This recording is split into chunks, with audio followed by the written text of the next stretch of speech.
It's that time of the week yet again when we touch upon foreign media coverage of events related to the Korean Peninsula. As always, I have Kim Yeon-sung here. Kim Sung-yeon, that is, here in the studio. Sung-yeon, excuse me, welcome back. Great to see you, Sunny. So today we have international coverage regarding North Korea, also on the Ukraine crisis and how it's affecting North Korea's plan to undermine the South Korea-U.S. alliance.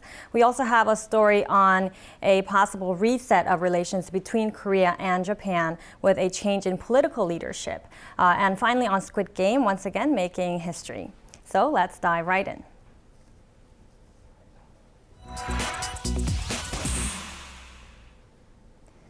"11 countries, including South Korea and the U.S., have denounced North Korea's latest ballistic missile launch, urging the UN Security Council to also condemn it as it violates a number of Council resolutions.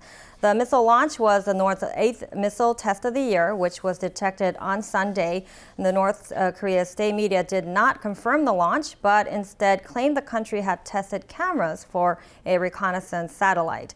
The Associated Press covered the story in detail, mentioning how the Security Council had initially imposed sanctions on North Korea following its first nuclear test in 2016, adding that the Council had always been open to revising, suspending, or lifting sanctions if North Korea had followed its demands. The 11 countries this week urged the North to ease regional tensions, stressing they would not give up the pursuit of peace and security.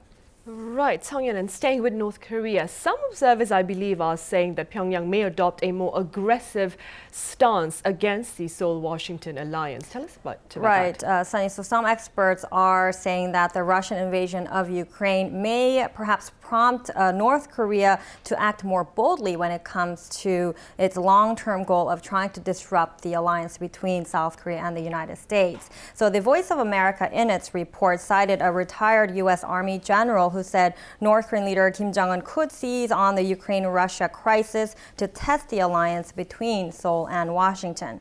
The VOA says that despite a mutual defense treaty that obligates the U.S. to defend Korea in the event of war, President Biden's decision not to send American forces to defend Ukraine may be seen as a weakness to Pyongyang. And it explained that North Korea has long tried to break the Seoul-Washington alliance, which sees U.S. military presence in South Korea as part of a hostile policy against the North Korean regime.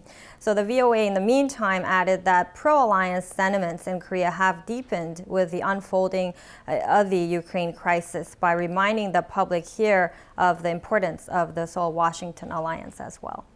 Also on the diplomatic front, Sung-yeon, some pundits are betting on prospects of a new chapter in Seoul-Tokyo ties. Tell us about that as well. Well, that is what some observers are expecting, Sunny. I did come across an interesting piece regarding Seoul-Tokyo relations, talking about the prospects of a reset of bilateral relations, especially with a new Japanese leader at the helm and also a new Korean president about to be elected. The East Asia Forum said that bilateral relations have been at their lowest in decades due to recent historical disputes, but changing political landscapes in both countries have opened the door to a possible shift in their relationship. The paper noted that most democratically elected Korean presidents have advocated a forward-looking approach on Korean-Japan relations, adding that the same applies to Japanese leaders. It further highlighted that the leaders have an important role in shaping bilateral relations and that it will be helpful to keep historical issues off the summit tables in the future. Hence, it suggested President Moon's successor and his Japanese counterpart, Prime Minister Fumio Kishida, to discuss historical issues through separate diplomatic channels instead of at summit meetings. Moreover, the paper stressed that the two sides should not resort to retaliation using economic, defense, or cultural means.